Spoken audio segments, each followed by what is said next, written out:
Hi everyone. I want to take a quick look at a few things using Google Sheets with regard to kind of the measures of center. Taking a look at the average and the median, as well as what we sometimes refer to as our 5-number summary, which is the median, the 2 quartiles, 1 and 3, the minimum and maximum. So I have a set of numbers here, just kind of threw them in here. There's 9 of them. So first of all, finding the average, normally I would say you're going to do it by taking the sum. So a couple of things with Excel, wherever I put the cursor, I can start a formula. And I'm just going to add all these together. So I'm going to do equals the sum. You'll notice when you type a formula name, a lot of times if there is a formula for it, it kind of gives you the list here where you could go down and just pick it. And it kind of makes it all nice and neat. All formulas, though, start with that equal sign. If it's a built-in function, equals sum and then an open parentheses. Once you have that parentheses, the next thing is to select the data that you want it to work with. So I'm just going to use the mouse. I have equals sum, open parentheses. I'm just going to select the 9 numbers. And I always close the parentheses. You don't necessarily have to, but I'm going to hit enter. So it's 367. All right. There's 9 numbers, so normally I would just do an actual formula, like I'll just type this in, equals 367 divided by 9. And that's going to give me my average. But there's quicker ways to do it. I can just use the average function. So I'll put equals average, start the open parentheses, and just highlight the numbers and hit enter. And you'll notice same average. Does the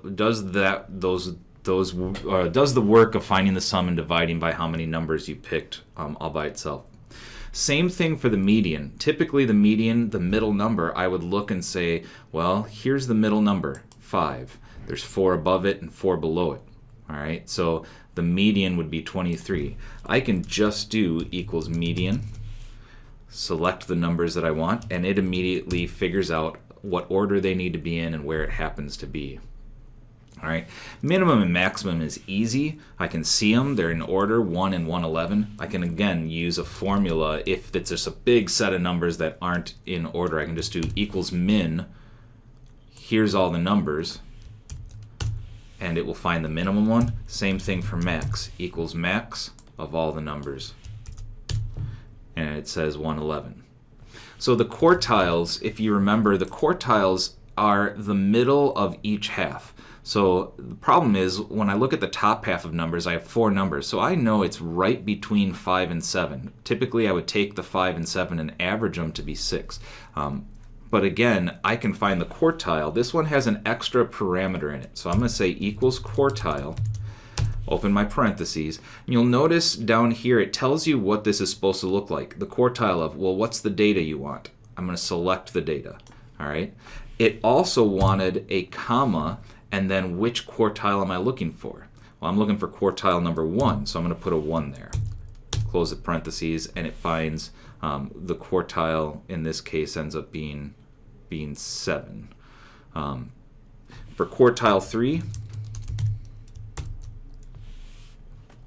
I'm going to highlight all of these things, comma 3, and it finds 57. You will notice when you work with the quartile that this quartile is a little bit different than the way we calculate it by hand. And you'll find that with some other things that there's multiple different ways to do that. But if I were doing this by hand, I honestly would say the quartile is 6. But they've got 7 there. It's not a huge difference. If I were doing this by hand, I would say the quartile is between 57 and 108. But they're just kind of going by the middle number there. So don't worry too much about that. You might be a little bit different than doing it by hand. There's also a different quartile, and I might show that at the end of the video. So those are the ways that you can work with the numbers, just using the idea of entering a formula with the equal sign. and then always type whatever it is that you're looking for. So for example, later we'll be doing standard deviation, which actually I start standard and it's this standard deviation. And we'll notice there's a couple of them. There's standard deviation, there's standard deviation of a sample, there's standard deviation of a population, and entire population. So we'll typically just use the normal in Google Sheets standard deviation. In Excel, you'd have to specifically find the one for a sample, which I believe is this standard deviation A. But you would do that, open your parentheses, select your numbers. So I'll do the other one too, standard deviation A, open parentheses, select the numbers, and do it. And you'll notice that in Sheets, it's the same standard deviation for a sample, which is what we do in Excel.